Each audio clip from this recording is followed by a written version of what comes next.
Assalamualaikum warahmatullahi wabarakatuh.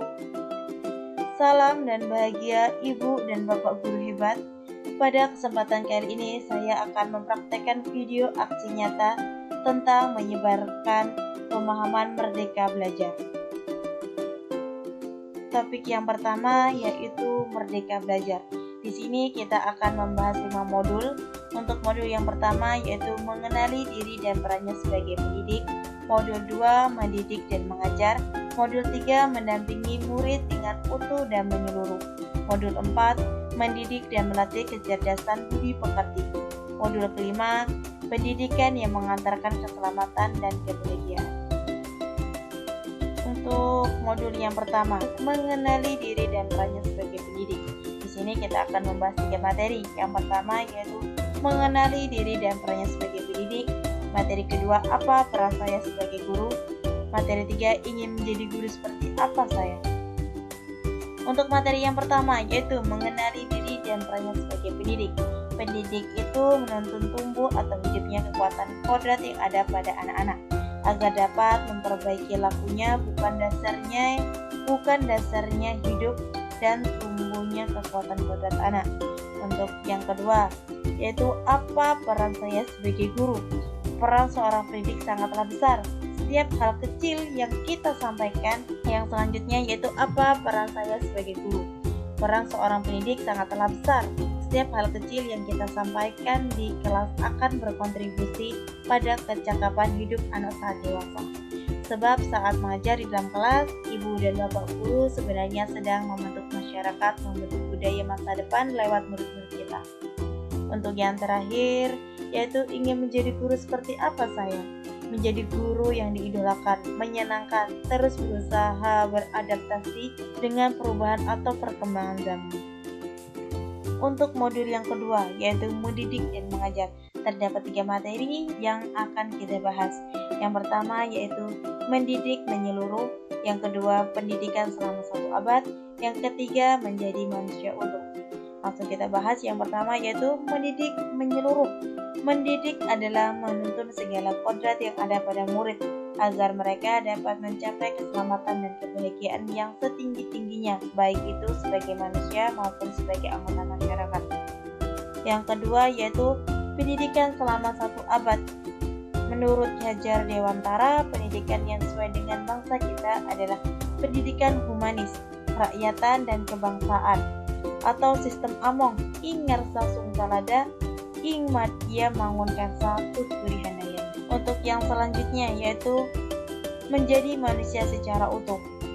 Manusia sebagai makhluk ciptaan Tuhan yang Maha Esa memiliki 2 bagian utama pada tubuhnya yaitu badan jasmani dan rohani. Kita sebagai pendidik dapat membantu murid untuk memenuhi kebutuhan keduanya agar mencapai keseimbangan dalam menjalani kebutuhan. Sebagai pendidik, kita cukup hanya membantu memberikan pengajaran yang orientasi pada penguatan keterampilan berpikir atau kognitif saja, tetapi juga mendampingi murid-murid untuk mengembangkan kekuatan batinnya, mengembangkan kerja sama, membangun empati, menghargai sesama. Lanjut kita ke modul yang ketiga yaitu mendampingi murid dengan utuh dan menyeluruh. Kita akan membahas 4 materi di sini. Materi yang pertama yaitu kodrat keadaan, materi kedua kodrat alam, materi ketiga kodrat zaman, materi keempat asas trikon. Langsung saja kita bahas yang pertama yaitu kodrat keadaan. Kodrat keadaan itu dibagi menjadi 2 hal yaitu kodrat alam dan kodrat zaman. Kodrat alam adalah dasar pendidikan murid yang berkaitan dengan sifat dan bentuk lingkungan di mana mereka berada. Sedangkan kodrat zaman adalah bagian dasar pendidikan murid yang berhubungan dengan isi dan irama perkembangan zaman yang bergerak dinamis. Selanjutnya yaitu kodrat alam. Pendidik sebaiknya membantu mendekatkan murid dengan konteks kehidupannya. Seorang anak yang dilahirkan dengan kodrat alam perkotaan, maka ia menjadi bagian dari alam masyarakat dan lingkungan perkotaan. Oleh karena itu, pendidik sebaiknya dapat menuntun hidup untuk menentukan konteks pembelajaran yang relevan terhadap dirinya dan lingkungan tempat mereka berada.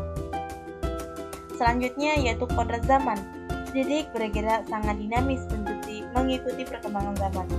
Cara belajar dan interaksi murid abad ke-21 tentu berbeda dengan murid pertengahan abad ke-20. Pendidikan saat ini ditekankan untuk menuntut anak memiliki keterampilan, sedangkan abad ke-21 yaitu berpikir kritis dan solutif, kreatif dan inovatif serta mampu berkomunikasi dan berkolaborasi.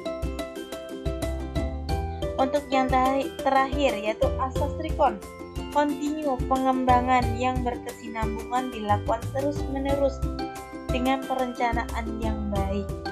Budaya, kebudayaan, atau cara hidup bangsa itu bersifat kontinu, bersambung tak putus-putus dari zaman penjajah sampai zaman kemerdekaan. Baiklah, kita langsung lanjut lagi ke modul yang keempat, yaitu mendidik dan melatih kecerdasan budi pekerti. Materi yang pertama yaitu menumbuhkan budi pekerti, materi yang kedua teori konvergensi dan pengaruh pendidikan. Langsung saja kita bahas materi yang pertama yaitu menumbuhkan budi pekerti. Budi pekerti atau yang disebut watak diartikan sebagai bulatnya jiwa manusia yang merupakan hasil dari bersatunya gerak, pikiran, perasaan, dan kehendak atau kemauan sehingga menimbulkan suatu tenaga. Keluarga merupakan tempat utama dan yang paling baik dalam melatih karakter anak atau murid. Keluarga menjadi tempat anak dalam proses penyempurnaan jadi sempurna. Sebagai laboratorium awal dan utama melatih kecerdasan budi pekerti anak agar siap menjalani hidup dalam masyarakat. Materi yang selanjutnya yaitu teori konvergensi dan pengaruh pendidikan. Teori konvergensi itu didasarkan dua teori. Yang pertama yaitu teori tabula rasa yang beranggapan bahwa kodrat anak ibarat kertas kosong yang dapat diisi dan ditulis oleh pendidik dengan pengetahuan dan wawasan yang diinginkan pendidik. Sedangkan yang kedua yaitu teori negatif yang beranggapan bahwa kodrat anak ibarat kertas yang sudah terisi penuh dengan berbagai macam cerita dan tulisan. Sehingga menurut Ki Hajar Dewantara memberikan pandangan baru dengan menggabungkan atau integrasikan kedua pendapat teori tersebut menjadi suatu pendekatan yang disebut dengan teori konvergensi, yaitu kodrat manusia sebagai suatu kertas yang sudah terisi dengan tulisan-tulisan yang samar dan belum jelas arti dan maksudnya. Kita lanjut lagi ke modul yang kelima, yaitu pendidikan yang mengantarkan keselamatan dan kebahagiaan. Kita akan membahas 5 materi. Yang pertama yaitu mengantarkan murid selamat dan bahagia, sistem Among, Merdeka Belajar abad ke-21, membimbing murid memperbaiki bangsa, peran keluarga, sekolah, dan masyarakat. Kita bahas yang pertama yaitu mengantarkan murid selamat dan bahagia. Fungsi pendidikan akan berjalan sesuai dengan apa yang dicita-citakan oleh Ki Hajar Dewantara jika kita sebagai pendidik memahami hal-hal sebagai berikut. Yang pertama yaitu setiap murid memiliki kodrat, kekuatan, dan potensi-potensi yang berbeda. Lanjut lagi yaitu pendidikan hanyalah sebagai tuntunan. Mendidik adalah menuntun murid untuk selamat dan bahagia. Dan yang terakhir yaitu pendidik tidak dapat berkehendak atas kodrat, kekuatan, atau potensi murid. Kita lanjut lagi ke sistem Among. Sistem Among itu dibagi menjadi 3. Yang pertama yaitu Ingerto Sum Tulodo. Di depan memberikan teladan yaitu bagaimana guru memahami secara utuh tentang apa yang dapat ia bantu kepada murid menjadi teladan dalam budi pekerti dan tingkah laku.